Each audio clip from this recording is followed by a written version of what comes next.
The tiger people. Long ago, there were many tigers in the forest of Sumatra. The tigers had always stolen away the villagers' cattle and frightened them.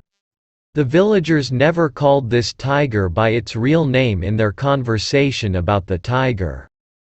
The villagers thought that the tigers could understand the human language. They would feel insulted if weak creatures like the human called them by their real name. The villagers knew how big a tiger could be. The villagers believed that some tigers could change themselves into the human being. They also believed that there were people who could turn themselves into a tiger. These tigers' people had a double life. In the daytime, they were the ordinary peasant.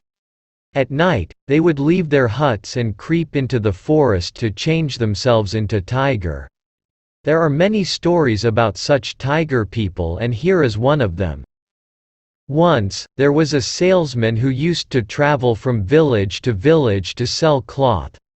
One day, he was on his way on the road. He carried big bundle of beautiful woven fabric, sarongs, and headscarves. Finally, he arrived at a crossroad. The left road was broad and smooth. The right it was narrow and full of stones. After a while, he decided to choose the left road. He thought that a good road would lead him to the real and generous customers in the village. He walked on this road. The further he walked, the bush became the trees, which grew on each side of the road. When dusk fell, there was still no sign of a village. The salesman did not meet a single person too. There were only monkeys on the trees and lizards hid in the grass. At long last, he could hardly see the shadows of the trees. It started to be dark in that forest. Then the salesman saw a big house. When he knocked the door, an old woman opened the door and asked what he wanted. He said that he wanted to sell a cloth, but he could not find any village. The man asked if the old woman allowed him to stay in her house. He just needed for one night because the forest was full of tigers. He was afraid if those tigers would eat him. The old woman felt sorry for the salesman, but he could do nothing. She said that her husband, brother, and son were all tigers. If they found the salesman in the house, they would kill him. The man felt frightened, and he did not know what to do. Finally, the old woman felt sorry for him. Then, she allowed the man entered the house. She warned the man not to make any noise while her family was at home. This woman gave the man meal. She took the bundle of cloth from him and hid him in a small room at the top of the house. Then, the man growled and scratched in the room downstairs. The tiger's man had come home. As soon as they were inside, those tigers said, they smelt a man inside the house.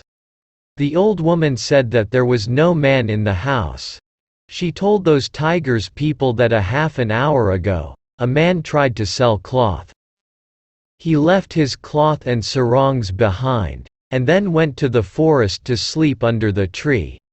Tomorrow he would come back for the bundle. The woman showed the tigers people a bundle of cloth. Those tigers people were interested in the fabric and sarongs. They wanted to have one. Every one of them chose a sarong and a headscarf. Those tigers paid for those things with big pieces of gold since they did not have money at all. After dinner, they decided to go back to the forest to look for the man and frightened him. It would be fun to scare the daylights out of him, they thought. The next morning, the old woman woke up the man. She told him to go as fast as he could before the tigers people came from the forest. She gave him the pieces of gold. The old woman showed him the nearest way to the village. This salesperson thanked the woman. Then he walked away as fast as he could. He did not stop until he arrived on the main road and knew that he was safe. When he looked at his bag, he saw that gold, He found that they were worth 1,000 times more than the cloth the tiger's people had bought. He returned home as a wealthy man. How happy he was! After a year's later, when he had forgotten about the bad night, he decided to go back. He wanted to go to the house in the forest with some expensive woven cloth and jewels to sell to the tiger's men. When he arrived at the place where the crossroad used to be, he found nothing. The broad and smooth path had disappeared. For days, he walked around the whole area. However, he could not locate the way to the old woman's house.